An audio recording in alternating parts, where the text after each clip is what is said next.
નમસ્કાર વિદ્યાર્થી મિત્રો, સંસ્કૃતમ યુટ્યુબ ચેનલમાં આપ સૌનું ફરીથી સ્વાગત છે. આપણે સૌ અત્યારે વૈદિકી સુભાષિત સાહિત્ય ગ્રંથનો અભ્યાસ કરી રહ્યા છીએ. છેલ્લા વિડીયોની અંદર આપણે 5મા અધ્યાયનું સંપૂર્ણ અધ્યયન કર્યું. આ વિડીયોની અંદર આપણે 6ઠા અધ્યાયનો પરિચય કરીશું. સામાન્ય રીતે આ 6ઠ્ઠો અધ્યાય એ વ્યાયામના ઉપર સંપૂર્ણ આખો અધ્યાય લખાયો છે કે શરીર સુખને માટે વ્યાયામ કેટલું મહત્ત્વનું પાત્ર છે અથવા મહત્ત્વનો રોલ ભજવે છે. તો એની વાત આ વ્યાયામ અંતર્ગત આ 6ઠ્ઠા અધ્યાયનું વર્ણન કરેલું છે. તો એ વ્યાયામ વિષયક વિશેષ જ્ઞાન પ્રાપ્ત કરવા આપણે 6ઠ્ઠા અધ્યાયને ભણીશું. પ્રથમ શ્લોક છે એ વ્યાયામની વ્યાખ્યા કરે છે કે વ્યાયામ એટલે શું. વિશિષ્ટ આયામ વ્યાયામ. આયામ અર્થાત કર્મ ક્રિયા. વિશિષ્ટ વિશેષ. કઈ વિશેષ ક્રિયા? તો કે ભાઈ શરીર સુખને માટે જે વિશેષ ક્રિયા કરવી પડે તે. તો એ વાત અહીંયા આગળ કરવામાં આવી છે. તો પહેલા શ્લોકમાં કહે છે તુલભ્રમ ગુણાકર્ષ ધનુરાકર્ષણાદિભિઃ આયામો વિવિધોંગાનામ વ્યાયામ ઇતિ કીર્તિતઃ. તુલભ્રમઃ. તુલ અર્થાત ઘંટલો. પહેલાંના સમયમાં અત્યારે તો આપણને ઘરઘંટી આવી ગઈ, રોમિલ્સ આવી ગયા. તો અત્યારના સમયમાં તો આપણે ગમે ત્યાંથી ચૂર્ણ એટલે કે લોટ વગેરે આપણને ઇઝીલી અવેલેબલ થઈ જાય. પણ પહેલાંના સમયમાં કેવું હતું કે આપણા ઘરની અંદર એક નાનકડો અમથો ઘંટલો અથવા ઘંટી રહેતી, હાથથી આપણા દાદીમાં કે આપણા મમ્મી એ ફેરવતા અને એ બે પથ્થરના વચ્ચેના જે ભાગમાં ઘર્ષણ થઈ અને એ અન્નનું ચૂર્ણ થતું હતું, લોટ બનતો હતો. તો એ તુલભ્રમ. ભ્રમ મતલબ એને ભ્રમણ કરવું, એને ફેરવવું. એ ગુણાકર્ષ ધનુરાકર્ષ. ત્યાર પછી રસ્સા ખેંચ એટલે કે રસ્સો ખેંચવો. પહેલાંના સમયે રસ્સા ખેંચનો અર્થ અહીંયા એ છે કે ઘરકાર્યમાં સ્ત્રીઓ બે રસ્સી જે વલોણું કરતી, સવારમાં જ્યારે દૂધ રાત્રે મેળવ્યું હોય એનું સવારમાં દહીં હોય એની અંદર બંને રસ્સી બે હાથ વડે કમર માલું વલોણું ગાજે જે વાત છે. તો એ રસ્સી ખેંચી અને એ વલોણા વડે એ માખણ કાઢતી અને એ છાશ બનાવતી. તો એ જે પ્રક્રિયા છે, એ જે અંગોની જે કસરત છે, મૂળતઃ એની અંદર અહીં કસરત વ્યાયામ એટલે કે એક વિશિષ્ટ પ્રકારની ક્રિયા જેનાથી આ અંગોને એક મહેનત પડે અથવા અંગોનું એક પ્રકારનું કસરત થાય, એ હેતુની અહીં આગળ વાત કરેલી છે. તો એવી જે ક્રિયા છે.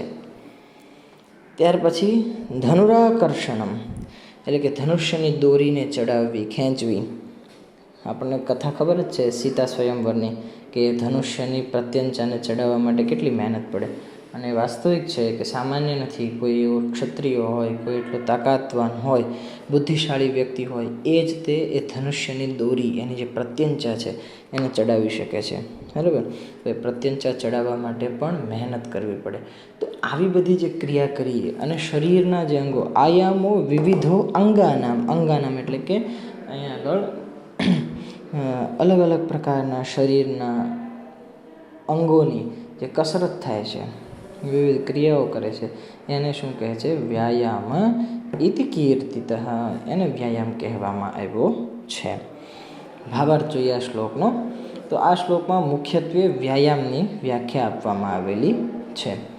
તુલ અર્થાત ઘંટલોને ફેરવવું, રસ્સા ખેંચ કરવી અથવા ધનુષ્યની દોરીને ખેંચવી વગેરે વડે વિવિધ અંગોનો આયામ એટલે કે ક્રિયા કરવી, તેને વ્યાયામ કહે છે. ઓકે,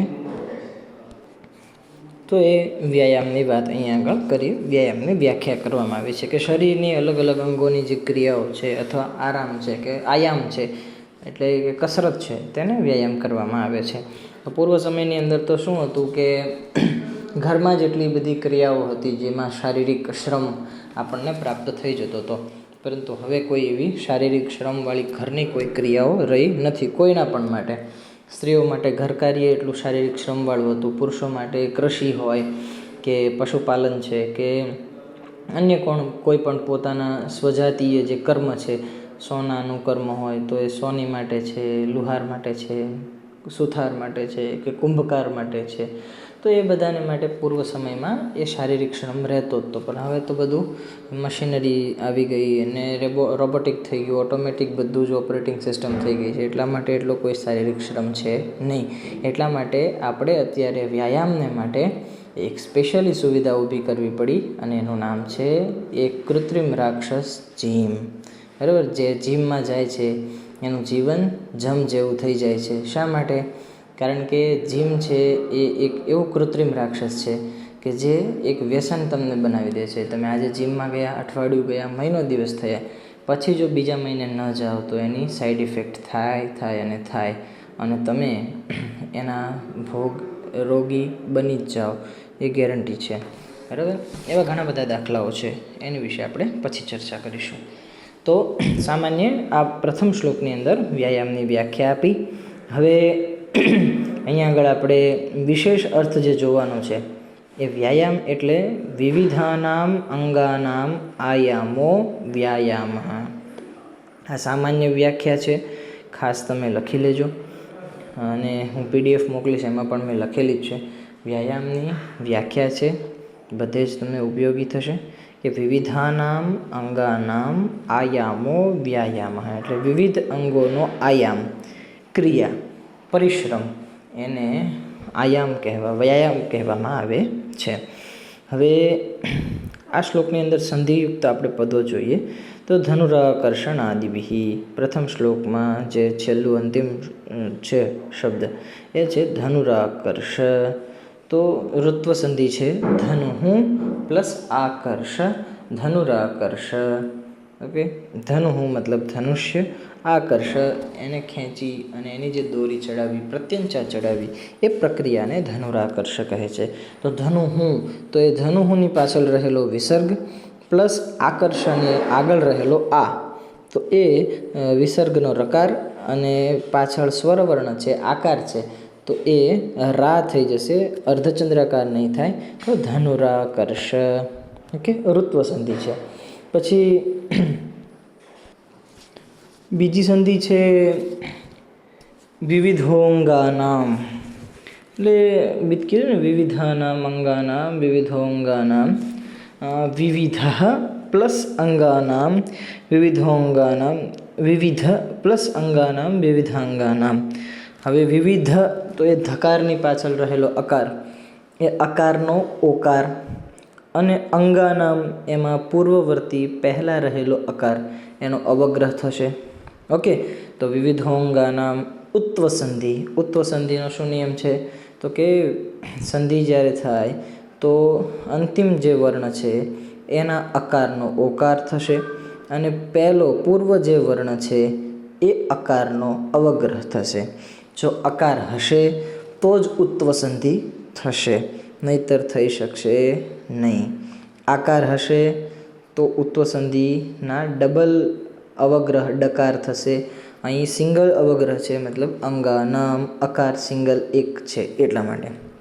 ઓકે, તો વિવિધોંગાનામ ઉત્વ સંધિ. ત્યાર પછી બીજો શ્લોક જોઈએ. આ સુશ્રુતની એક પંક્તિ છે, શરીરાયા સજકમ કર્મ વ્યાયામ સંગીતમ. અર્થાત શરીર આયાસજકમ કર્મ. આયાસ નામક પ્રયત્ન, પ્રયાસ જેને આપણે કહીએ છીએ ને, તો એ આયાસ નામક પ્રયત્ન. જનકં કર્મ, પ્રયાસ, પરિશ્રમને જે જનક છે તેવું કર્મ, એટલે શારીરિક શ્રમની વાત કરે છે. તો જે શરીરમાં જે કર્મ એક પરિશ્રમ, એક શ્રમ એનું જનક છે, એને ઉત્પન્ન કરનારું કર્મ છે, તે કર્મ વ્યાયામ ઇતિ કીર્તિતઃ અથવા વ્યાયામ સંગીતમ. વ્યાયામ નામની એને સંજ્ઞા આપવામાં આવી છે, એવું એને નામ આપવામાં આવેલું છે. કોને નામ આપવામાં આવેલું છે? કે જે શરીરની અંદર જે ક્રિયા એક પરિશ્રમ ઉત્પન્ન કરનારી છે, શરીરની અંદર પરિશ્રમ ઉત્પન્ન કરનારી છે જે ક્રિયા તેને વ્યાયામ કહેવામાં આવે છે. વ્યાયામ એવું નામ આપવામાં આવ્યું છે. ઓકે, સમજી ગયા? સામાન્ય અર્થ છે. હવે વિશેષ આ એક તમને 10 માર્કના જે પેલા ક્વેશ્ચન્સ આવે છે પેપરની અંદર, તો મોસ્ટ આઈએમપી છે 2, 3, 4. આમાં જે ટિક કરેલા છે એ બધા જ મોસ્ટ આઈએમપી છે. તો 2 નંબરનું આ જે પંક્તિ છે એ મોસ્ટ આઈએમપી છે, તમને પૂછાઈ શકે. તો વિશેષ એને આપણે સમજીશું. શરીર એટલે આપણે સમજાવ્યું એમ, શરીર અર્થાત શરીરમાં આયાસજનકમ, આયાસ મતલબ પરિશ્રમ, ઉત્પન્ન કરનાર, જનકમ મતલબ ઉત્પન્ન કરનારી જે કર્મ, જે ક્રિયા છે તેને વ્યાયામ કહેવામાં આવે છે. હવે વિશિષ્ટ અહીંયા આગળ વ્યાયામ શબ્દ છે એનો આપણે સમાસ સમજીએ. વિશિષ્ટ આયામ વ્યાયામ, પ્રથમ તત્પુરુષ સમાસ છે અહીંયા આગળ, બરાબર. વિશિષ્ટ આયામ રામ કૃષ્ણ વ્યાયામ વિશિષ્ટ. ઓકે, અકારાંત પુલ્લિંગ શબ્દ છે, બંને એક વિભક્તિમાં જ છે. તો વિશિષ્ટ ક્રિયા જે છે તેને વ્યાયામ કરવામાં આવે છે. તો એ પ્રથમ તત્પુરુષ સમાસ આ સમાસની અંદર રહેલો છે. અહીંયા આગળ કોઈ સંધિ વિષયક કોઈ પણ વર્ણ છે નહીં. હલ સંધિ છે, સામાન્ય સંધિ, શરીર પ્લસ આયાસ, શરીરાયાસ. ઓકે, એમાં કોઈ વિશેષ છે નહીં. હવે ત્રીજી જે પંક્તિ છે એને આપણે જોઈએ, જે ચરકે કહ્યું છે વ્યાયામ વિશે. વ્યાયામ સ્થૈર્યકરણમ. હવે અહીંયા આગળ એક વિશિષ્ટ અર્થ અહીંયા આગળ લેવામાં આવ્યો છે, બરાબર. સ્થૈર્યકર એ શબ્દ છે. હવે સ્થૈર્યકર જે શબ્દ છે તો વાસ્તવમાં સ્થિરતા, સ્થૈર્યમ મતલબ સ્થિરતા, દ્રઢતા, મજબૂતી, એકાગ્રતા, બરાબર. સ્થિરતા મતલબ એકાગ્રતા. તો એ એકાગ્રતા કરવાની જે ક્રિયા છે, બરાબર, તે કોણ છે? વ્યાયામ કરાણામ મતલબ કરનારા આયામોમાં શ્રેષ્ઠ છે. અહીં એવું કહેવા માગે છે કે શરીરને સ્થિર કરનારા આયામ, આયામ મતલબ ક્રિયાઓ, બરાબર, પહેલા જ શ્લોકમાં કીધું. તો એ શરીરને સ્થિર કરવાની ક્રિયાઓમાં શ્રેષ્ઠ જે ક્રિયા છે તો એ છે વ્યાયામ. વ્યાયામ કરવાથી તમારું શરીર સ્થિર બને, એકાગ્ર બને, મજબૂત બને, દ્રઢ બને, સહનશીલ બને અને લાંબા આયુષ્યવાળું બને, એવો અહીં એક વિશેષ આંતરિક અર્થ લેવાનો છે, બરાબર. સ્થૈર્યનો અર્થ કેવલ ને કેવલ સ્થિરતા કે એકાગ્રતા નથી. અહીંયા આગળ સ્થિરતાનો અર્થ છે કે સ્થિર મતલબ કે દ્રઢ, મજબૂત, સહનશીલ, બરાબર. કોઈ પણ જગ્યાએ કોઈ પણ ઝઘડો થાય તો આપણું મન સ્થિર રહેવું જોઈએ. ચંચલ થઈ જાય અને ગુસ્સો આવી જાય અને આપણે ગમે તે ડિસિઝન લઈ લઈએ તો પછી એ આપણે એનું નુકસાન ભોગવવું પડે. એટલે ત્યાં સ્થિરતાનો અર્થ સહનશીલતા છે. લાંબુ આયુષ્ય, સ્થિર, એક સમાન ગતિમાં ગાડી જતી હોય તો એન્જિનનું લાંબુ આયુષ્ય હોય, બરાબર. તો એવી રીતે આપણું જીવન પણ લાંબુ જીવવું હોય તો સ્થિરતા, આપણા બધા જ જે છે દોષો હોય કે ગુણો હોય કે જે કંઈ પણ રસ રક્તાદી બધા ધાતુઓ છે તો એની બધાની સમાનતા, સ્થિરતા હોવી જોઈએ, એકતા હોવી જોઈએ. ઓકે, તો એ થાય. જો અસ્તવ્યસ્ત હોય તો પછી આપણને લાંબુ આયુષ્ય મળે નહીં. તો અહીંયા આગળ સ્થિરતાનો આ વિશેષ અર્થ છે, બરાબર. તો સામાન્ય રીતે ચરક એવું કહેવા માગે છે કે સ્થિર કરનારા જે કોઈ પણ આયામો છે, લાંબુ આયુષ્ય આપનારા જે કોઈ પણ ક્રિયાઓ છે એમાં વ્યાયામ સૌથી શ્રેષ્ઠ છે. હવે ચોથો ચાણક્ય નીતિનો શ્લોક છે એને આપણે જોઈએ. શનૈરર્થ શનૈઃ પંથ શનૈઃ પર્વતમારુહ્યેત શનૈર્વિદ્યા ચ ધર્મશ્ચ વ્યાયામશ્ચ શનૈઃ શનૈઃ. હવે અહીંયા આગળ બહુ સરસ અને સુંદર વાત કીધી કે આ જિંદગીની આ બધી શ્રેષ્ઠ વસ્તુઓ છે, બરાબર, એ બધી ધીરે ધીરે આપણને પ્રાપ્ત થાય છે. અને ધીરે ધીરે જે પ્રાપ્ત થઈ હોય ને એ વસ્તુ પણ આપણા જીવનમાં સ્થિર અને લાંબા સમય સુધી ટકી રહે છે. જેમ કે વિદ્યા, બરાબર. સૌથી પહેલી જ વાત શરૂઆતથી કરીએ, બાલ્યાવસ્થાથી આપણે, બરાબર. વિદ્યા છે. શનૈર અર્થ, ચલો શરૂઆતથી. શનૈર અર્થ, અર્થ મતલબ પૈસા, ધન, બરાબર. આપણે ધન છે કોઈ પણ વ્યક્તિ હોય, આપણા પિતા મમ્મી પપ્પા હોય કે ગમે તે આપણા ભાઈ બહેન જે કંઈ પણ જોબ પર લાગે, બરાબર, તો એ ડાયરેક્ટ કોઈ કરોડપતિ થતું નથી, બરાબર. એને 10,000, 15,000, 20,000, 25,000, 50,000 વધીને ત્યાંથી એમની સેલરી સ્ટાર્ટ થાય અને ત્યાર પછી ધીમે ધીમે ધીમે એની સેલરી વધતી હોય છે. કંપની ચેન્જ કરે અથવા એક્સેટ્રા ઇન્સ્ટિટ્યૂટ ચેન્જ થાય અને ધીમે ધીમે એમને પગાર, એનો અર્થ છે એની વૃદ્ધિ થતી જાય. એવું નથી કે રાતોરાત કોકને લોટરી લાગે ને કરોડપતિ થઈ જાય, એ બધી માત્ર કલ્પનાઓ છે. ઓકે, એ કરોડપતિ કોણ બનેગા કરોડપતિમાં પણ કરોડપતિ થતો નથી, બરાબર. ચલો, શનૈહી પંથાહ, લાંબો રસ્તો, પંથ મતલબ માર્ગ, રસ્તો. તમારે આગળ રસ્તા ઉપર વધવું છે, 100 કિલોમીટર ચાલવું છે, તો તમારે ધીમે ધીમે ચાલવું પડશે. જો તમે 10 કિલોમીટર દોડી નાખ્યા તો આગળના 90 કિલોમીટર ચાલવું તમારા માટે મુશ્કેલ થઈ જશે. એટલા માટે ધીમે ધીમે તમે ચાલો, રસ્તાને પૂરો કરો, પાર કરો. શનૈહી પર્વતમારોહ્યેત, તમારે કોઈ પણ ટ્રેકિંગમાં જવાનું છે, ઓકે, તમે કોઈ પર્વત ચડો છો, તો એ સમયે તમે ચલો એવું કીધું કે માઉન્ટ એવરેસ્ટ તમારે સર કરવો છે, ઓકે, તો માઉન્ટ એવરેસ્ટના ટ્રેકિંગમાં તમે નીકળો છો, તો એ ટ્રેકિંગ પર જનારા લોકો ધીમે ધીમે એ પર્વત ઉપર ચડે છે. એવું નથી કે દોડવા માંડે કે સારો રસ્તો છે અથવા ઇઝી આપણે ચડી જઈશું. તો તમે થોડો 2 કિલોમીટર જેટલું ચડશો તો થાકી જશો, હાંફી જશો અને આગળ બહુ જ મુશ્કેલી થશે. એટલે એ પર્વતારોહી પણ, જે પર્વતનું આરોહણ કરનારા છે, એ લોકો પણ ધીમે ધીમે, આ બધી જ ક્રિયા એવી છે જીવનમાં જે આપણને શનૈહી ધીરે ધીરે પ્રાપ્ત થાય છે. અને ધીરે ધીરે જો એ કાર્ય આપણે સંપાદિત કરીએ તો એમાં આપણને નિશ્ચિત સફળતા મળે અને મળે જ, બરાબર. પછી કહે છે શનૈર વિદ્યા, વિદ્યા પણ ધીરે ધીરે મળે. એવું નથી કે આપણે બાલ મંદિરમાં ABCD શીખી ગયા એટલે આપણે નોવેલ લખતા થઈ જ જઈએ, બરાબર, કે આપણને એ નોવેલ વાંચતા આવડી જ જાય. ધીરે ધીરે ABCD શીખો, સ્પેલિંગ વાંચતા શીખો, સ્પેલિંગ લખતા શીખો, સેન્ટેન્સ બનાવતા શીખો, સેન્ટેન્સ બોલતા શીખો, લખતા શીખો, ઓકે, પેરેગ્રાફ લખતા, એસે લખતા શીખો. ત્યાર પછી તમે કોઈ પણ એક રિસર્ચ પેપર લખો, ત્યાર પછી તમે નોવેલ યા તમારી પોતાની કોઈ પણ બુક રાઇટિંગ કરી શકો છો. તો આ બધું સ્ટેપ બાય સ્ટેપ છે. ધીરે ધીરે ઇટ મીન્સ કે સ્ટેપ બાય સ્ટેપ, ઓકે. તમે સ્ટેપ બાય સ્ટેપ જે કંઈ પણ વસ્તુ કરો તો આ બધામાં તમને સફળતા મળે અને મળે જ, બરાબર. એવી વાત સામાન્ય રીતે કરવામાં આવે છે. ધર્મશ્ચ, અને ધર્મમાં પણ, બરાબર, ધીમે ધીમે તમારે ધર્મનું આચરણ કરવું. તો એ ધર્મ કાર્યની આપણે જ્યારે કરતા હોઈએ તો ત્યારે પણ આપણે ધીમે ધીમે આપણે એ ધર્મમાં આપણી ગતિ થવી જોઈએ, ઓકે. ધર્મ કાર્ય મતલબ સારું કાર્ય. એવું નથી કે ભજન ભક્તિ જ તે, બરાબર. આપણે સારું કાર્ય, કોઈને દાન ધર્માદો કરતા હોઈએ, કોઈને આપણે મદદ કરતા હોઈએ, એક્સેટ્રા જે કંઈ પણ કરતા હોઈએ એ ધીમે ધીમે સ્ટેપ બાય સ્ટેપ કરવું જોઈએ. એવું નહીં કે ધીરુભાઈ અંબાણીએ 10 કરોડ આપી દીધા તો આપણે 10 કરોડ આપીએ તો આપણે ભિખારી થઈ જઈએ, બરાબર.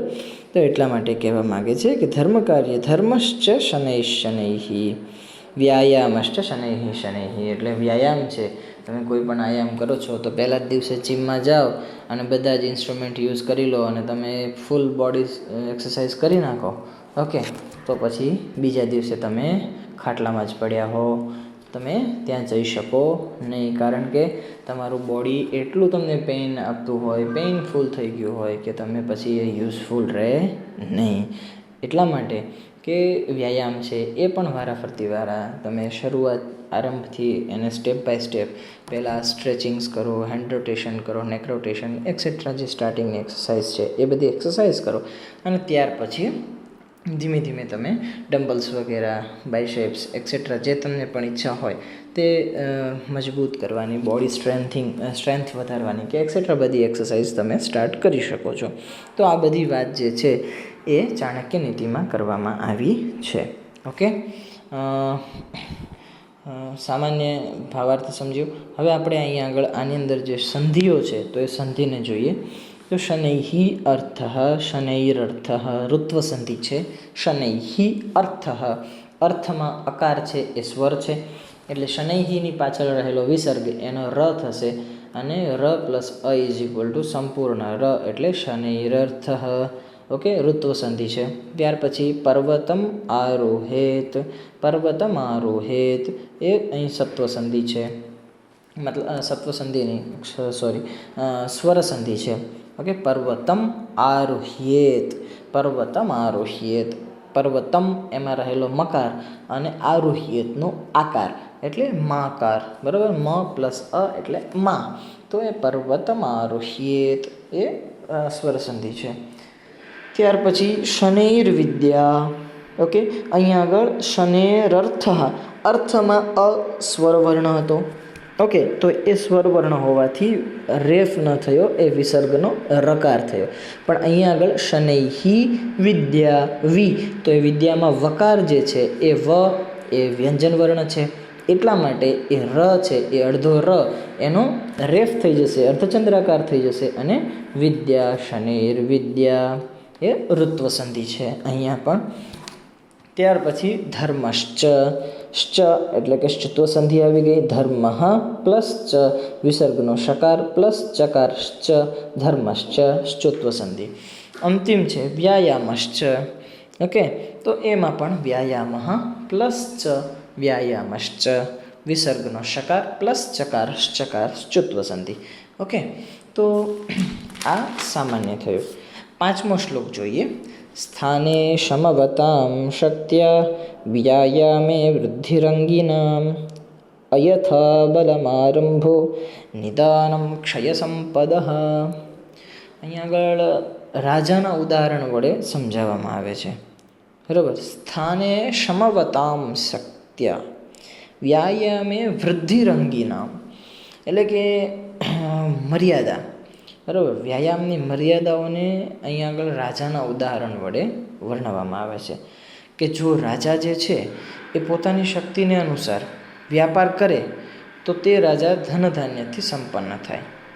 ઉદાહરણ તરીકે કોઈ પણ રાજા હોય, બરાબર, એને ખબર છે કે મારા રાજ્યની અંદર કેટલી ખેતી થાય છે, મને કેટલું અનાજ મળે છે, મારા રાજ્યની અંદર કેટલા વ્યાપારીઓ છે, કેટલા સોની છે, કેટલા મિસ્ત્રી કામ, સુથાર કામ કરનારા, લાકડાનું વુડન વર્કર છે, ઓકે, કેટલા કુંભકાર છે. તો એ ખબર છે કે મારી પાસે મારા રાજ્યની અંદર કેટલી ઇન્ડસ્ટ્રીઝ છે અને એનું આઉટપુટ કેટલું છે, એના આધારે જો એ બિઝનેસ કરે, બરાબર, બીજા રાજ્યની સાથે કોલેબોરેશન કરે અથવા બીજા રાજ્યની સાથે વ્યાપાર કરે, બિઝનેસ કરે, બરાબર, લે વેચનો કંઈ પણ ઇમ્પોર્ટ એક્સપોર્ટ કરે, તો એના માટે એ ફાયદાકારક રહે. શક્તિ કરતાં વધારે એની પાસે અત્યારે 100 ટન જોવા જઈએ ઘઉં છે નહીં, મગફળી છે નહીં, અને એ વેચવા જાય તો એને શું થશે? નુકસાન થશે, એનું વેલ્યુ ડાઉન થઈ જશે, એ જે કંઈ પણ ઓર્ડર લે છે એને એ પૂરા કરી શકશે નહીં. તો બસ એ જ વાત કહેવા માગે છે કે પોતાની શક્તિને અનુસાર વ્યાયામમ આચરેત, બરાબર, અથ બલામારંભો નિદાનમ ક્ષય સંપદ. એટલા માટે એ કહે છે કે એવી જ રીતે, બરાબર, પોતાની શક્તિને અનુસાર તમારે વ્યાયામ કરવામાં આવે તો તે લાભદાયક નીવડે છે, બરાબર. અને તેના કરતાં વધારે વ્યાયામ કરવામાં આવે તો તે હાનિકારક પણ સાબિત થાય છે. જેમ કે પહેલી તેની વેલ્યુ કે એની ઇમેજ કે એક્સેટ્રા જે બધું છે એ બધું એ ડાઉન થઈ જાય છે. એવી જ રીતે અહીંયા આગળ તમારી એનર્જી, બરાબર, એ લેસ, તમને ખબર છે કે મારી અંદર એનર્જી લેવલ એટલું છે, તો એમાંથી માત્ર ને માત્ર અમુક પર્સન્ટેજ જેટલું તમને રિક્વાયર્ડ છે એના સિવાયનું એનર્જી લેવલ તમે આના માટે યુઝ કરી શકો. ત્યાર પછી એ બધું સ્વસ્થ વૃત્તની અંદર અને ચરકાદી સંહિતાઓની અંદર તમને ભણાવવામાં આવેલું જ છે. ઓકે, તો એ અનુસાર તમારે વ્યાયામ કરવો જોઈએ. એટલે પોતાની અંદર જે શક્તિ છે એ શક્તિ પ્રમાણે વ્યાયામ કરવો જોઈએ. એના કરતાં વધારે જો શક્તિ તમે યુઝ કરો તો તમે અશક્ત થઈ જાઓ, તમે બીમાર થઈ જાઓ અને તમે હેરાન થાઓ છો. એવું સામાન્ય રીતે આ રાજાના ઉદાહરણથી આ 5મા શ્લોકમાં આપણને સમજાવે છે. આ શિશુપાલ વધ મહાકાવ્ય એમનો શ્લોક છે. 6થો શ્લોક જોઈએ. મોસ્ટ આઈએમપી છે અને ચરકની આ એક પંક્તિ છે, ચરક સંહિતામાંથી લીધેલી, કે અયથા બલમારંભ પ્રાણો પરોધિનામ. એટલે કે અયથ, જેને કહીએ કે શક્તિ કરતાં વધારે જ્યારે ક્રિયા અથવા વ્યાયામ કરવામાં આવે તો શું થાય? પ્રાણો અપરોધિનામ, એટલે કે આયુષ્ય અને શક્તિ બંનેને નાશ કરવાવાળું આ જ બરાબર સર્વશ્રેષ્ઠ છે. શું કામ કે આ વ્યાયામ જે છે, આ જે ક્રિયા જે છે એ જો પોતાની શક્તિ કરતાં તમે વધારે કરો, વ્યાયામ શક્તિ કરતાં તમે વધારે એક્સરસાઇઝ કરો તો એ જ વ્યાયામ તમને હિતકારી નથી, તમને સારી એનર્જી અથવા તમને હેલ્પફુલ નથી, હાર્મફુલ એ થઈ શકે છે, એ પોસિબિલિટી છે. તો ચરક એ કહે છે પ્રાણો પરોથી નામ, પ્રાણ મતલબ આયુષ્ય, અપરોથી નામ નાશ કરનારું, આયુષ્ય અને શક્તિ એ બંનેને નાશ કરવાવાળાઓમાં શ્રેષ્ઠ આ વ્યાયામ બની શકે છે, એવું અહીં આગળ સમજાવવામાં આવે છે. ત્યાર પછી 7મો શ્લોક જોઈએ. આ શાકુંતલ અભિજ્ઞાન શાકુંતલમ એમાંથી લેવામાં આવેલો છે. મેદચ્છેદ કૃશોદરમ લઘુભવત્યુત્થાન યોગ્યમ વપુઃ સત્વાનામપી લક્ષ્યતે વિકૃતિમચ્ચિત્તમ ભયક્રોધયોઃ. સત્વાનામપી લક્ષ્યતે વિકૃતિમચ્ચિત્તમ ભયક્રોધયોઃ. ઉત્કર્ષસ્સ ચ ધન્વીનાં યદિ શવઃ સિદ્ધ્યન્તિ લક્ષ્યે ચલે મિથ્યેવ વ્યસનમ વદન્તિ મૃવ્યા મિદૃગ્વિનોદઃ કુતઃ. હવે અહીં આગળ જ્યારે ચર્ચા થાય છે શકુંતલા અને દુષ્યંતની, બરાબર, તો એ નહીં, દુષ્યંત અને એનો સારથી જે છે એ માલતી, એ બંનેની માતલી નામનો એમનો સારથી છે. તો એ માતલી અને એમની વચ્ચે જ્યારે ચર્ચા થાય છે, એમના સારથીની વચ્ચે, બરાબર, તો એ સમયે આ ચર્ચા થાય છે. એમાં થયું છે એવું કે પ્રારંભની અંદર એવી કથા છે કે શકુંતલા અને દુષ્યંતનો તો હજી કોઈ મિલન થયું નથી, પરંતુ જ્યારે એ મિલન ક્યારે થાય છે તો કે એ મૃગયા એટલે પહેલાંના સમયની અંદર આ રાજા મહારાજાઓને એક શોખ હતો, એક હરણ વગેરેનો શિકાર કરવા જવાનો એક શોખ હતો, બરાબર. તો એ સમયે જ્યારે ચર્ચા થતી હોય છે તો એ સમયનું અહીંયા આગળ વૃત્તાંત પ્રસંગને આધારે વ્યાયામને અનુલક્ષીને કહેવામાં આવે છે. તો એ દુષ્યંત જે છે એ પોતાના સારથીને એમ કહે છે, બરાબર. એ સારથી જ્યારે રથ ઉપર ચડ્યા અને બંને ધીમે ધીમે જંગલની તરફ જઈ રહ્યા છે ત્યારે ચર્ચા કરે છે કે પ્રભુ, શા માટે આપણે એ હરણને કે બીજા કોઈ પ્રાણીને મારવું જોઈએ? તમે મારીને એનો શિકાર તો કરો છો, પરંતુ એનું માંસ વગેરે તો તમે ખાતા નથી, બરાબર. તો તમે એનો શિકાર શા માટે કરો છો? આવું શા માટે કરવું જોઈએ? આવી હિંસા શા માટે કરવી જોઈએ? ત્યારે એ દુષ્યંત કહે છે કે ભાઈ, આ તો તમને એવું લાગે છે કે મિથ્યૈવ વ્યસનમ વદંતી. વ્યસન મતલબ એક પ્રકારનો શોખ, બરાબર. તો એ કે મિથ્યા છે આ લોકો, શોખ વદંતી કહેનારા જે આ લોકો છે કે આવો શોખ નકામો છે, એ મિથ્ય છે. પરંતુ વાસ્તવમાં તો મૃગયા મતલબ એ શિકાર, તો એ શિકાર કરવાની ક્રિયાથી ઇદૃગ વિનોદ કુથા. ઇદૃગ મતલબ આના જેવો, વિનોદ આનંદ, આના જેવો વિનોદ બીજે ક્યાંય નથી. શા માટે નથી? તો એ કહે છે કે માત્ર ને માત્ર એમાંથી ખુશી જ નથી મળતી, એ આપણને શારીરિક પણ બહુ જ હિતકારી છે. તો કેવી રીતે? તો કહે છે મેદચ્છેદ કૃશોદરમ, કૃશ ઉદર, બરાબર. ચરબીનો નાશ થઈ જવાથી એ પેટ ઘટી જાય છે, હલકું થઈ જાય છે. મેદચ્છેદ, શરીરનો જે મેદ છે એ જ્યારે રથ ઉપર તમે બેઠા હોય અને રથ પણ એટલી ગતિમાં જતો હોય અને એ ખાડા ખડિયા, નીચે જમીન તો કાંઈ એવી સમતલ છે નહીં, જંગલની અંદર તો કંઈ રોડ બનાવ્યા ન હોય, રોડ ઉપર કાંઈ થોડી કાંઈ એ રથ દોડતો હોય, ઘોડા પણ ઊંચા નીચા થતા હોય અને એ રથના પૈડાઓ પણ ક્યાંક પથ્થર આવે, ક્યાંક ઘાસ હોય અને એ સમતલ રસ્તો ન હોય, છતાં પણ એટલી ગતિમાં એ રથ દોડતો હોય, આગળ હરણ દોડતું હોય કે સિંહ વગેરે કોઈ પણ બીજા પ્રાણીઓ દોડતા હોય અને એ રાજા, બરાબર, તો એનું માત્ર ને માત્ર એની પ્રત્યંચા, એનું ધનુષ્ય, એ માત્ર ને માત્ર એકાગ્રતાથી, એક ચિત્તથી, એક ધ્યાનથી એ શિકારની ઉપર હોય અને એના કારણે એ મેદ એટલે કે એ આખું જે બોડી વાઇબ્રેટ થાય, બરાબર, અને એ વાઇબ્રેશનથી મેદનો છેદ થાય, ચરબીનો નાશ થાય અને એનાથી પેટ હલકું થઈ જાય છે અને કાર્ય કરવામાં સરળતા પ્રાપ્ત થાય છે. જે પ્રાણીઓનો શિકાર કરવામાં આવે છે તેના ચિત્ત પર જ્યારે ચલાવાયેલું બાણ લક્ષ્યનો વેધ કરી દે છે ત્યારે ધનુર્ધારીઓને માટે એ આત્મગૌરવની વાત બની જાય છે. બરાબર, એકાગ્રતાથી એને ચિત્ત આમ રાઈટ આમ નિશાનું તાકીને રાખ્યું છે અને જેવું એ બાણ છોડે છે તો બાણ ગમે તે શરીરના ભાગમાં તો છૂટવું ના જોઈએ. એ બાણ નિશાનું પણ એક સટીક હોવું જોઈએ. કાં એના હૃદય એનું ચિત્ત જે છે એને છેદ કરવું જોઈએ. જો શરીરના અન્ય કોઈ ભાગમાં એ ઈજાગ્રસ્ત થયું તો એ બચી જશે. તો એ હૃદયના ચિત્તની ઉપર જ્યારે એ બાણ વ્યવસ્થિત પરફેક્ટ જ્યારે લાગે છે, બુલ શોટ જેને કોઈ કહીએ, બરાબર, બુલ આઈઝ, બરાબર, એ પરફેક્ટ લાગે છે રાઇફલ શૂટિંગની અંદર. આ 10 પોઈન્ટ માટેનું એક સિમ્બોલ છે કે બુલ આઈઝ એમ. તો એ જ્યારે પરફેક્ટ નિશાનું લાગે તો એના ચિત્ત ઉપર પણ એ રાજાનું બાણ જ્યારે વેધ થાય છે, લાગી જાય છે, તો એ રાજાને પણ એક આત્મગૌરવ કે નહીં, મેં શિકાર કર્યો, આ મારો શિકાર છે, મારું પરફેક્ટ નિશાન છે. ઓકે, મારું ધ્યાન, મારું મન, મારું ચિત્ત બધું જ એકાગ્ર છે અને માત્ર મારું લક્ષ્ય એ હરણ નહીં પણ હરણની અંદર રહેલું એનું ચિત્ત, એનું હૃદય છે. અને એને વધીને એ રાજાને પણ આત્મગૌરવની વાત હોય છે. ઓકે, અને એ આત્મગૌરવની વાત જે છે એ ધનુર્ધારીઓને માટે બહુ જ મોટી કહેવાય. બરાબર, તો એટલા માટે એ કહે છે કે આ શિકારની જે પ્રવૃત્તિ છે એને વ્યસન કહેનારા લોકો એ વ્યર્થ છે.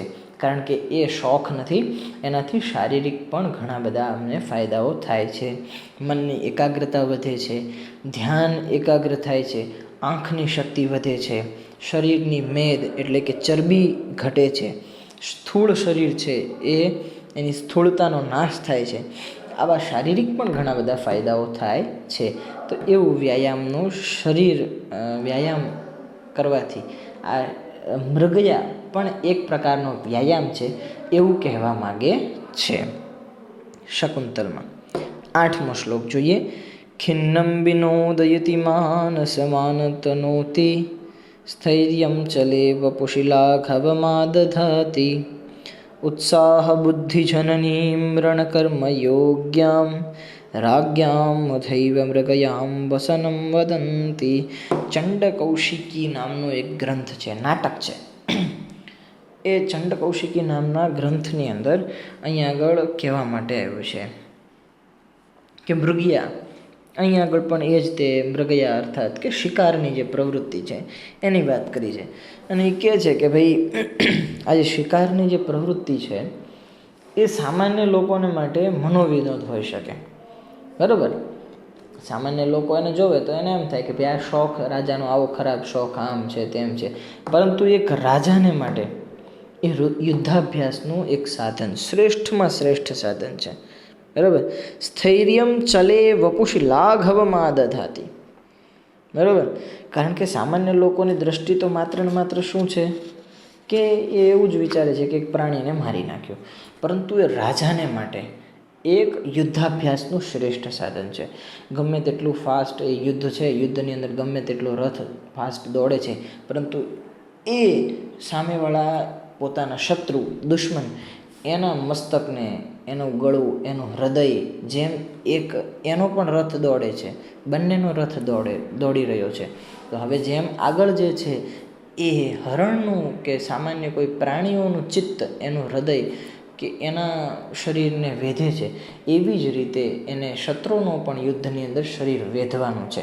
તો એ કહેવા માગે છે કે સામાન્ય લોકોને માટે તો આ માત્ર હિંસા છે અથવા એક શોખ ગણાય, પણ રાજાને માટે તો આ યુદ્ધાભ્યાસનો એક શ્રેષ્ઠ સાધન છે. શા માટે? કારણ કે એનાથી મનને વિસ્તૃત કરે છે. આ મૃગયા છે, શિકાર શક્તિ શું કરે છે? મનને વિશાળ કરે છે, વિસ્તૃત કરે છે. એ મનના વિચારોને કહે છે કે જો હું આ એંગલથી એને બાણ મારીશ તો એના પગમાં લાગશે, આ એંગલથી મારીશ તો એના ગળામાં લાગશે, આટલી ઊંચાઈથી મારીશ, આટલી નીચાઈથી મારીશ, આટલી ગતિમાં, આટલા ડિસ્ટન્સથી મારું બાણ જશે, એક્સેટ્રા. બહુ જ વિચારો છે, બહુ જ વિચારોનો વિકાસ થશે, મનનો વિકાસ થશે, એમનો જુસ્સો વધશે. બરાબર, એનું જે દુર્બળ શરીર છે, બરાબર, એ કદાચ રાજા અશક્ત હશે તો પણ એ એમ કહેશે કે નહીં, મારો દુશ્મન મારાથી ભાગી જાય એ કદી બને નહીં, હું ગમે તેમ કરીને એને મારીશ. તો એનો જુસ્સો વધશે, એના મનનો વિકાસ થશે અને એનો આત્મવિશ્વાસ પણ જ્યારે એ પ્રાણી અથવા એ શત્રુ પોતાના બાણથી વેધાઈ જશે અથવા પોતાના બાણથી એને મારી નાખશે તો એનો આત્મવિશ્વાસ પણ વધશે કે નહીં, મેં મારા શત્રુને માર્યો. તો આ વ્યર્થ લોકો છે, સામાન્ય લોકો છે, એના માટે તો માત્ર ને માત્ર આ મૃગયા એક આનંદનું અથવા શોખનું સાધન હોઈ શકે, પરંતુ એક રાજાને માટે તો આ યુદ્ધાભ્યાસનું શ્રેષ્ઠ સાધન છે. એવું ચંડકૌશિક એ બહુ જ સારા રાજનીતિજ્ઞ હતા, અર્થશાસ્ત્રી હતા, બરાબર. તો એ ચંડકૌશિકે આ વાત કરેલી છે પોતાના શાસ્ત્રમાં, પોતાના ગ્રંથમાં. હવે અહીં દશકુમાર ચરિત, હવે દશકુમાર ચરિત જે છે એ 10 કુમારોની, 10 રાજકુમારોની વાત છે. તો એમાંના એક રાજકુમારની વાતમાંથી અહીં આગળ લેવામાં આવેલી છે આ 9મો શ્લોક. તો કહે છે કે દેવ યથા મૃગયા યોપકારિકી ન તથાન્યત. અત્ર વાસ્તવમાં આ કોઈ શ્લોક નથી, આ એક ગદ્યખંડ છે. ઓકે, પેરેગ્રાફ છે. દશકુમાર ચરિત્ર નામનો ગ્રંથ છે, એમાંથી લેવાયેલો આ પેરેગ્રાફ છે. ઓકે, તો દેવ યથા મૃગયા યોપકારિકી ન તથાન્યત અત્ર વ્યાયામોત્કર્ષાદાવ ઉપસુકર્તા દીર્ઘાધ્વલંઘનક્ષમો જંઘાજતઃ. તો એ કહે છે કે આ ગદ્યખંડ છે એ દશકુમાર ચરિત્રમાંથી લેવામાં આવેલો છે. અને આમાં એ કહે છે કે કોઈ એક રાજન છે, દેવ યથા મૃગયા, એટલે કે એ એક સેનાપતિ છે, એ રાજકુમારને કહે છે કે હે રાજન, બરાબર, મૃગયાની જે સમાન બીજો કોઈ ખેલ ઉપકારક નથી. મૃગયા હ્યોપકારિકી ન ઉપકારિકી તથા અન્યત, બીજું કોઈ મૃગયા એટલે શિકારની સમાન કોઈ પણ ઉપકારી છે નહીં. અત્ર વ્યાયામોત્કર્ષાદાવત સુપકર્તા, અર્થાત કે આ જે ખેલ છે એનાથી સંપૂર્ણ વ્યાયામ થઈ જાય છે. આમાં પગની ગતિ લાંબા અંતરે ને કાપવા માટે સક્ષમ બનાવે છે, બરાબર. જ્યારે પગની સ્થિરતા, અથવા તમે ક્યારે પણ ઘણી વખત રાજા એવું હોય તો રથ લઈને એવા જંગલની અંદર ન જઈ શકતો હોય, બરાબર, તો જંગલના મધ્યના રસ્તામાં એ રથને રાખી દે, પરંતુ પછી એ પગથી ચાલતા ચાલતા એ રાજા શિકાર કરવા માટે અંદર જતો હોય છે. તો આનાથી પગની એક એવી શક્તિ વધે છે કે જેનાથી તમે લાંબા અંતરને કાપવાને માટે સક્ષમ બનો છો. અને આપત્તિઓમાં પણ આ સિદ્ધિ આપણને ઉપકારક થાય છે, બરાબર. પછી કહે છે કે આગળ દીર્ઘધ્વન લંઘનક્ષમો જંઘાજતઃ. જંઘાજતઃ મતલબ તમારા પગ, બરાબર. દીર્ઘધ્વલ મતલબ લાંબુ અંતર કાપવા માટે, બરાબર. કફા પચયાદારોગ્ય મૂલાશયનાગ્નિદીપ્તિ. અને આનાથી જ શું થશે કે તમને કફ આદિ જે કંઈ પણ જઠરાગ્નિ છે, જે કફનો ક્ષય થવાથી, બરાબર, તમે જ્યારે પણ આ ક્રિયા કરશો તો તમને એનાથી એક તમારા અંદર એક જઠરાગ્નિ, એક અગ્નિ પ્રદીપ્ત થશે જે કફ આદિનો નાશ કરશે, ચરબીનો નાશ થશે. અને એનાથી શું થશે, ચરબી વગેરે તમે દોડશો કે શિકાર કરવા માટે તમે મતલબ એક વ્યાયામ કરશો, ક્રિયા કરશો, પરિશ્રમ કરશો, તો એનાથી ચરબીનો નાશ થશે અને તમારું શરીર કાય એ સ્થૂળ થશે. મતલબ એક સ્થૂળ કાયમાંથી તમે એક ફરીથી મજબૂત, બરાબર, આમ કહીએ ને કે મેદાપકર્ષ, બીજી લાઈનમાં જો એ જ કહે છે કે સ્થૈર્યકાર્કશ્ય લાઘવાદીની મેદાપકર્ષાદ અંગાનામ સ્થૈર્યકાર્કશ્ય લાઘવ. સ્થૈર્યકાર્કશ્ય મતલબ કે એક મજબૂત સ્ટ્રેન્થ, એક કહીએ કે આપણે સ્ટ્રોંગ બોડી જેને કહીએ ને, જેને આપણે સિક્સ પેક વગેરે કહીએ, કે જ્યારે ફેટ છે તો એ ફેટ વગેરે એક્સરસાઇઝ કરીને આપણે રિડ્યુસ કરી દઈએ અને ત્યાર પછી એમાંથી જે આપણને મળે છે તો એ આપણનો રિઝલ્ટ હોય છે પેક્સ, બરાબર. તો એ સિક્સ પેક હોય કે એના મસલ્સ વ્યવસ્થિત, બોડી બાઇન્ડેડ આમ સ્ટ્રોંગ હોય, તો એવી સ્ટ્રોંગ બોડી આપણને ક્યારે મળે છે, તો એ કહે છે કે આ બધો પ્રયત્ન કરવાથી. ઓકે, શીતોષ્ણ વાત વર્ષ ક્ષુત્પિપાસા સહ સત્વમ. અને અંતિમ વાત કીધી બહુ જ સરસ કે આ મૃગયા છે એ શું છે કે જંગલમાં તમે જાઓ તો ત્યાં ઠંડી પણ હોય, ગરમી પણ હોય, પવન હોય, ન પણ હોય, વરસાદ ક્યારેક હોય, ક્યારેક તમે લાંબા અંતર સુધી 1-2 દિવસ સુધી રાત્રે કદાચ જંગલમાં જ રોકાઈ જવું પડે, બરાબર. તો ભૂખ, તરસ, આ બધું જ સહન કરવાની એક શક્તિ આ મૃગયા એટલે કે આ શિકાર કરવાથી પ્રાપ્ત થાય છે. સામાન્ય રીતે આ બધા જ જે છે 3 7, 8 અને 9 આ 3ની અંદર મૃગયા એટલે કે શિકાર કરવાનું જે એક વ્યાયામ છે, પૂર્વ સમયમાં રાજા વગેરે જે વ્યાયામ કરતા હતા, શિકાર કરતા હતા, એ એક શોખ ન હતો, એક વ્યાયામ છે એવું સાબિત કરવા માગે છે. ઓકે, અને એના વિષયક અહીં આગળ ચર્ચા કરવામાં આવેલી છે. ઓકે, ચલો તો હવે આપણે 10મો શ્લોક જોઈએ. હઠસ્ય પ્રથમાંગત્વાદાસનમ પૂર્વમુચ્યતે કુર્યાદાસનમ સ્થૈર્યમારોગ્યમ ચાંગલાઘવમ. હઠ પ્રયોગ પ્રતિક્રિયામાંથી આ ગ્રંથ લીધેલો છે અને કહે છે કે અહીં યોગાસનના જે છે એ ગુણોને વર્ણવવામાં આવ્યું છે. હઠસ્ય પ્રથમાંગત્વાદ, પ્રથમ અંગ જે છે એ જે છે આસન. ઓકે, એ આસનની વાત અહીં આગળ કર્યું છે. પૂર્વમ, સર્વપ્રથમ અહીં આગળ એ હઠયોગ જે છે એ હઠયોગનું સર્વપ્રથમ અંગ એ આસન છે. તો એના કારણે અહીં આસનને વર્ણવવામાં આવેલું છે, બરાબર. અને એવું કહેવામાં આવે છે કે કુર્યાદ આસનમ સ્થૈર્યમ આરોગ્યમ ચાંગલાઘવમ, કે આસન કરવાથી શરીર અને મન એ બંનેની સ્થિરતા આવે છે અને આરોગ્ય અને અંગોને મજબૂત તથા ખડતલ બનાવે છે. આ આસન છે એની વાત કરવામાં આવેલી છે. આસનના ગુણો અથવા એની મહત્વતા એને આ શ્લોકમાં વર્ણવવામાં આવેલી છે. તો એ કહે છે કે કુર્યાદ આસનમ સ્થૈર્યમ આરોગ્યમ ચાંગલાઘવમ. લાઘવમ મતલબ કે સ્થિરતા, એકાગ્રતા. કોની? તો કે ભાઈ એ શરીરની અને મનની એ બંનેની સ્થિરતા અને એકાગ્રતા આવે છે અને એનાથી આરોગ્ય અને અંગોની મજબૂતી બને છે અને આપણું શરીર ખડતલ, એક સ્ટ્રોંગ બોડી બને છે આસન કરવાથી.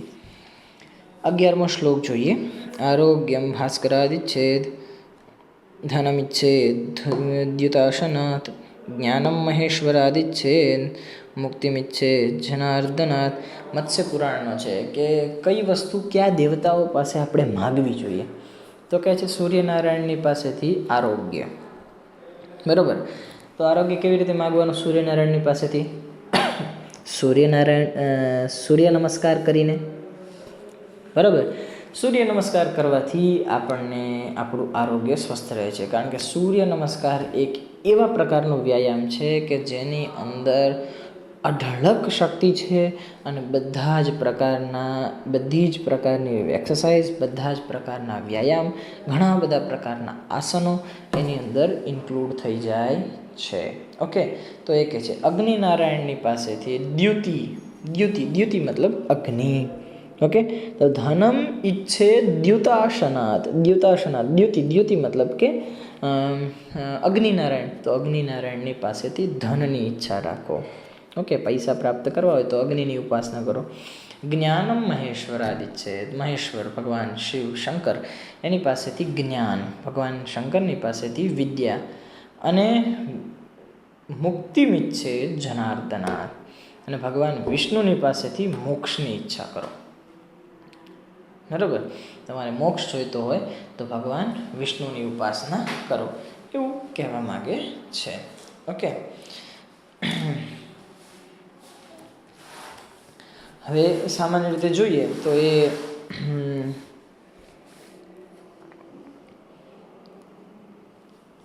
અહીં આગળ સંધિયુક્ત પદો પણ છે, તો આપણે એને પણ થોડા જોઈ લઈએ. આમ તો આ સામાન્ય શ્લોકો છે એટલે ઘણી વખત હું સંધિ વગેરેમાં નથી, આઈએમપી હોય એને આપણે વ્યવસ્થિત રીતે સમજવા છે. છતાં પણ આમાં ભાસ્કરાદિચ્છેદ, તકારનો દકાર થઈને એ સંધિ છે સામાન્ય, કોઈ બીજા સંધિયુક્ત વિશેષ પદો છે નહીં. ઓકે, 11મો શ્લોક જોઈએ. 12મો શ્લોક, સોરી. આદિત્યસ્ય નમસ્કારમ યે કુર્વન્તિ દિને દિને જન્માંતર સહસ્રેષુ દારિદ્ર્યમ નો ભજાયતે. મેં આગળ વાત કરી તેમ કે આદિત્ય એટલે સૂર્યનારાયણ, બરાબર. સૂર્યનારાયણ જ્યોતિષની દ્રષ્ટિએ આપણે જોઈએ તો એ આત્મવિશ્વાસના કારક દેવતા છે. બરાબર. બધા જ ગ્રહોના અધિપતિ, બધા જ જે નવગ્રહો છે એ નવગ્રહોના જે રાજા છે એ સૂર્યનારાયણ છે. બરાબર. તો એ આધ્યાત્મકની દ્રષ્ટિએ જોઈએ કે આપણની રાશિ વગેરે જ્યોતિષની દ્રષ્ટિએ જોઈએ તો આપણે રાજા છે એ રાજાની તમે સેવા કરો. બરાબર.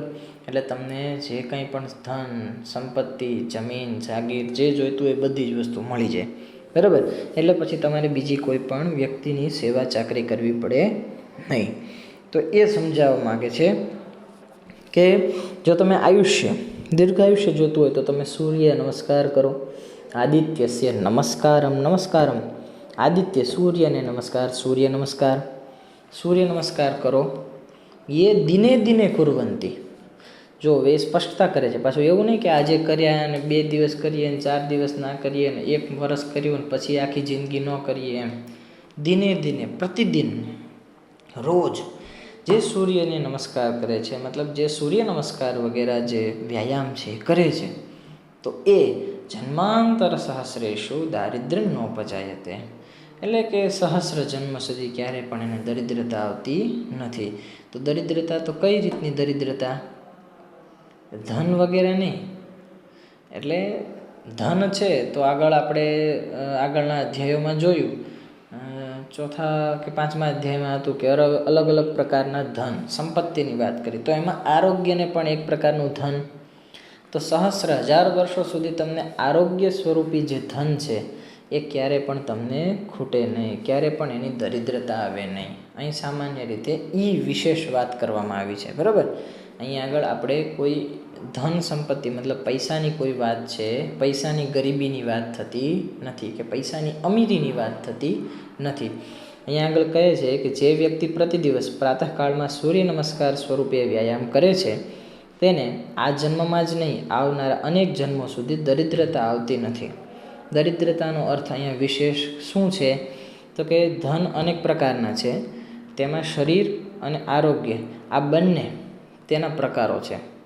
બરાબર. સ્વસ્થ શરીર એ પણ શ્રેષ્ઠ ધન છે અને નિરોગી આયુષ્ય એ પણ આપણું એક પ્રકારનું ધન છે, આપણી એક સંપત્તિ છે. તો આનો અર્થ એ છે કે જો સૂર્ય નમસ્કાર સ્વરૂપી વ્યાયામ કરીએ તો આવનારા અનેક જન્મ સુધી આપણને શારીરિક સારું સુખ મળે અને નિરોગી આયુષ્ય મળે. બરાબર. એવો ભાવ અહીંયા આગળ આપણે લેવાનો છે, એવો અર્થ આપણે અહીંયા સમજવાનો છે. પ્રશ્ન હું જ્યારે પરીક્ષા લઈશ તો હું પ્રશ્ન ગમે ત્યારે પૂછીશ કે આ શ્લોકનો વિશેષ અર્થ સમજાવવો. તો વિશેષ અર્થ જે છે એ તમારે સમજાવવો પડશે કે દરિદ્ર શબ્દનો વિશેષ અર્થ અહીંયા આગળ છે. એટલે ખાસ કરીને ધ્યાન દઈને આ વસ્તુ સમજો. આની પહેલાંના શ્લોકોમાં પણ મેં ઘણી વખત વિશેષ અર્થ સમજાવેલો છે. પીડીએફમાં પણ મેં તમને વિશેષ અર્થ ઘણી બધી જગ્યાએ આપેલો છે. એટલા માટે એ સમજી રાખજો. ઓકે, ચલો નેક્સ્ટ 13મો શ્લોક જોઈએ. પરિશ્રમો મિતાહારો ભૂગતા વશ્વિની સુતૌ તાવના દૃશ્ય નૈવાહમ વૈદ્યમન્યમ સમાશ્રયે. હવે અહીંયા આગળ ભૂગત અશ્વિની કુમારો, અશ્વિની સુતો. બરાબર. ભૂગત મતલબ કે ભૂમિ ઉપર રહેનારા, પૃથ્વી ઉપર રહેનારા ભૌતિક 2 અશ્વિની કુમારો છે. બરાબર. હવે હું એ 2 અશ્વિની કુમારનું જો કીધું માનીશ અથવા એને જે કહેલું છે એ વાત જ હું કરીશ તો મારે બીજા કોઈ પણ વૈદ્યમન્યમ સમાશ્રયે નૈવાહમ, બીજા કોઈ પણ વૈદ્યની પાસે જવાની જરૂર પડશે નહીં. તો એ કયા 2 વૈદ્ય છે? તો કે પરિશ્રમો મિતાહારો, પરિશ્રમ અને મિતાહાર. બરાબર. તમે જાણો છો મિતાહાર, હિતાહાર. બરાબર. આ બધી જ વસ્તુને સ્વસ્થ વૃત્તની અંદર ચરકાદી સંહિતાઓની અંદર તમે ભણ્યા જ છો અને જાણો પણ છો. બરાબર. તો આ પૃથ્વી પરિશ્રમો મિતાહારો, પરિશ્રમ અને મિતાહાર ભૂગતા અશ્વિની સુતો, ભૂગત આ પૃથ્વીની ઉપર રહેલા અશ્વિની સુતો, આ બંને અશ્વિની કુમારો છે. બરાબર. તાવનાદૃત્ય એટલે જો આનું હું અનુકરણ કરીશ, આનો અનાદર કરીશ બરાબર, તો મારે બીજા કોઈક વૈદ્યની પાસે જવું પડશે. જો નહીં કરું, આનો આદર સત્કાર કરીશ, આને કહેલી વાતને હું માનીશ, બરાબર, તો નૈવાહમ વૈદ્યમન્યમ, નૈવ અહમ નૈવાહમ, તો હું બીજા કોઈ પણ વૈદ્યમ અન્યમ, અન્ય બીજા કોઈ વૈદ્યની પાસે સમાશ્રય, સમાશ્રય મતલબ મારે એની પાસે કોઈ પણ જવું પડશે નહીં. એ વૈદ્યનો આશ્રય કરવો પડશે નહીં, એનો આશરો લેવો પડશે નહીં, એની દવા લેવી પડશે નહીં. ઓકે, તો એ સામાન્ય વાત અહીં સમજાવે છે. 14મો શ્લોક જોઈએ. ચરન વૈ મધુ વિંદંતી ચરન સ્વાદુમુદુંબરમ સૂર્યસ્ય પશ્ય શ્રેમાણમ યોન તંદ્રયતે ચરન ઐતરેય બ્રાહ્મણ. ઓકે, સામાન્ય તો તમને ખબર જ હશે કે વેદ હોય તો એ વેદ છે એ મુખ્ય સંહિતા, એના 4 ભાગ છે, બરાબર. કોઈ પણ વેદ હોય તો એના 4 ભાગ થાય. સૌથી પહેલું હોય બ્રાહ્મણ, પછી સંહિતા, બ્રાહ્મણ, ઉપનિષદ. ઓકે, તો મુખ્ય એના અલગ અલગ અને ઉપવેદ આદિ એના બધા ભાગ હોય. ઓકે, તો એ 4 વેદો જે છે, બરાબર, તો એ પ્રત્યેક વેદોના એના 4 ભાગ હોય. જેમ કે ઋગ્વેદ હોય, બરાબર, તો ઋગ્વેદનું બ્રાહ્મણ અલગ હોય, એમનું આરણ્યક અલગ હોય, એમની સંહિતા અલગ હોય અને એમના ઉપનિષદ અલગ હોય, બરાબર. તો હવે આપણે આ વિષય આવ્યો જ છે તો હું તમને એની સામાન્ય પણ પરિચય કરાવી દઉં કે મુખ્ય વેદ છે તો એ વેદના મંત્રો છે ને, ચલો હું એમ કહું કે એના 5000 મંત્રો છે, ઉદાહરણથી કહું છું, બરાબર, વાસ્તવિક વાત નથી કરતો. તો કોઈ પણ વેદના 5000 મંત્રો છે તો એ 5000 મંત્રોને અલગ અલગ ડિવાઈડ કરવામાં આવે છે, એનો વિભાગ કરવામાં આવે છે, બરાબર. તો શેના આધારે? તો કે ક્રિયાના આધારે, કર્મ થતો હોય ને એના આધારે કરવામાં આવે. તો સૌથી પહેલી હોય સંહિતા. એ સંહિતાની અંદર મંત્રો હોય. બ્રાહ્મણની અંદર એ મંત્રોનો ક્યાં યુઝ કરવો, પ્રયોગ ક્યાં આગળ કરવો, બરાબર. જે કોઈ પણ મંત્ર હોય, જેમ કે ત્રંબકં યજામહે મંત્ર છે, આપણે જાણીએ છીએ ત્રંબકમ યજામહે સુગંધિમ પુષ્ટિવર્ધનમમાં એ મંત્ર છે. તો એ મંત્ર સંહિતામાં છે, બરાબર. તો પહેલાં સંહિતા ભણવાની. એ સંહિતા ભણ્યા પછી એ સંહિતા આપણે મંત્રમાં એ મંત્ર ક્યાં આગળ યુઝ કરવો એ બ્રાહ્મણ. હવે ત્યાર પછી આરણ્યક અને ઉપનિષદ, આ 2 એવું છે કે આ ટ્યુશન અને પર્સનલ ટ્યુશનની વાત છે, બરાબર. તો પહેલાં શું હતું કે ગુરુ છે એ આશ્રમમાં ભણાવતા અને ઘણી વખત જંગલ વગેરેમાં પણ એમને છોકરાઓને ભણાવતા.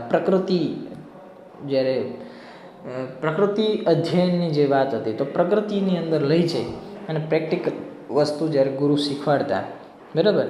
તો એ પ્રેક્ટિકલ અભ્યાસ માટે જ્યારે એ આશ્રમથી બહાર લઈ જાય અને એ વાસ્તવિક વાતાવરણ બધું એને સમજાવે કે આ લીમડો છે, આ પીપળો છે, આ છે, તે છે, એક્સેટ્રા. તો એ પ્રેક્ટિકલ અભ્યાસ માટે આરણ્યક, જંગલ વગેરેમાં જાય ગુરુ, અથવા જંગલ વગેરેમાં ગુરુજી જ્યારે તપશ્ચર્યા કરતા હોય, કોઈ ઋષિ મુનિ, તો એ સમયે ત્યાં જઈને કોઈ શિષ્ય કે તમે આજે અમને વેદમાં આ ભણાવ્યું તો એ સમજાણું નહીં, એ તમને સમજાવો. તો એ વાત જે આગળ થઈ તો એને આરણ્યક કીધા. ત્યાર પછી આવ્યા અંતિમ, વેદનો અંતિમ ભાગ, વેદાંત જેને કહીએ એ છે ઉપનિષદ. ઓકે, અને એ ઉપનિષદ શું છે?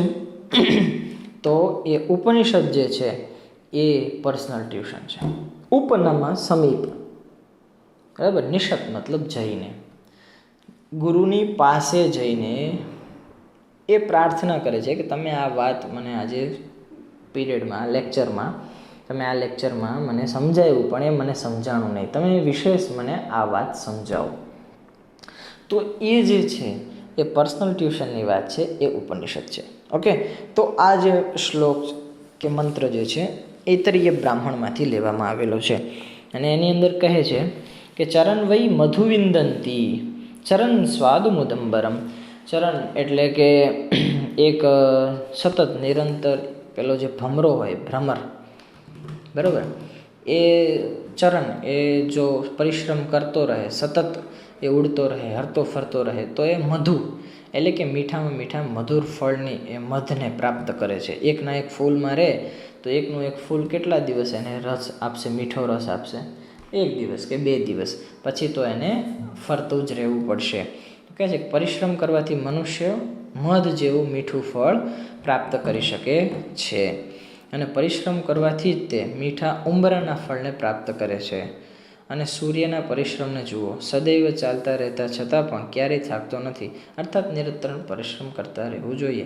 બરાબર. સૂર્યસ્ય પશ્ય શ્રેમાયમ, શ્રેમ મતલબ પરિશ્રમ. પશ્ય જુઓ, સૂર્યસ્ય યો ન તદ્રયતે ચરણ, તદ્રયતે તદ્રા નિંદ્રા ને તંદ્રા. ઓકે, તો તંદ્રા મતલબ આળસ્યતા, ન તંદ્રયતે યો ન તંદ્રયતે ચરણ. તો એ સતત સૂર્ય જો રોજ સવારમાં ઉગે છે અને આથમે છે, સતત પરિશ્રમ કરતો રહે છે. ઓકે, તો એ તમને ઉદાહરણ સ્વરૂપે તમે આઈડિયલ તમને કહીએ કે આપણા માટે આદર્શ જીવનમાં હોય તો એ સૂર્યને લો. ક્યારેય એ આળસ નથી કરતો ઉગવાની, ક્યારે વહેલો મોડો નહીં, એ તો એના સમય પ્રમાણે ઉગે જ છે. એટલે સતત પરિશ્રમ કરતા રહેવું પડશે, તો મધ જેવું મીઠું ફળ આપણને પ્રાપ્ત થશે.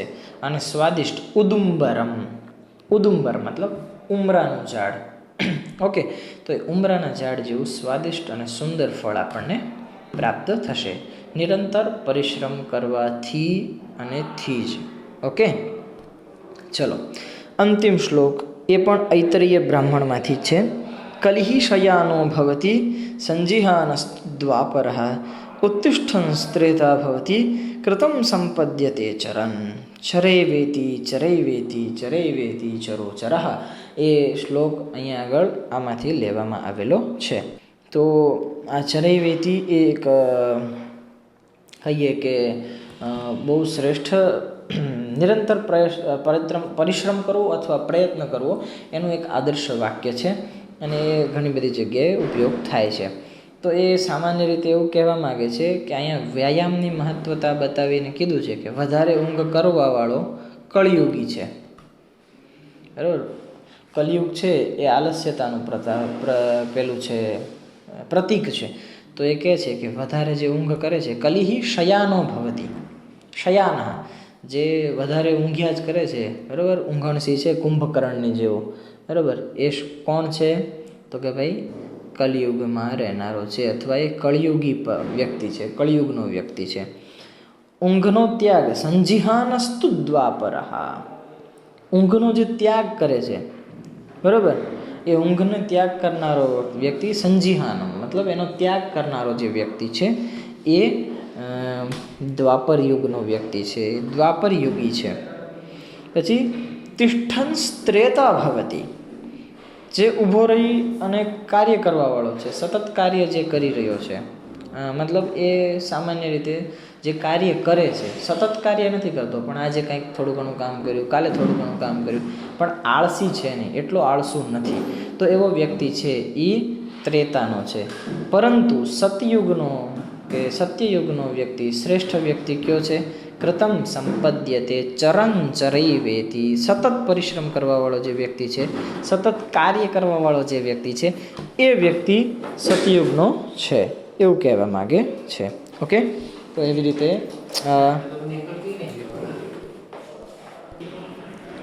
ઓકે, તો આવી રીતે અહીં આપણે 6થા અધ્યાયનું અધ્યયન કર્યું. કંઈ પણ પ્રશ્ન હોય તો આપ પૂછી શકો છો. સામાન્ય છે, વ્યાયામ વિશે એક આખો અધ્યાય છે, વ્યાયામનું જ તમામ વર્ણન કરેલું છે અને અલગ અલગ ઉદાહરણોના માધ્યમથી કરેલું છે. ઓકે, ધન્યવાદ.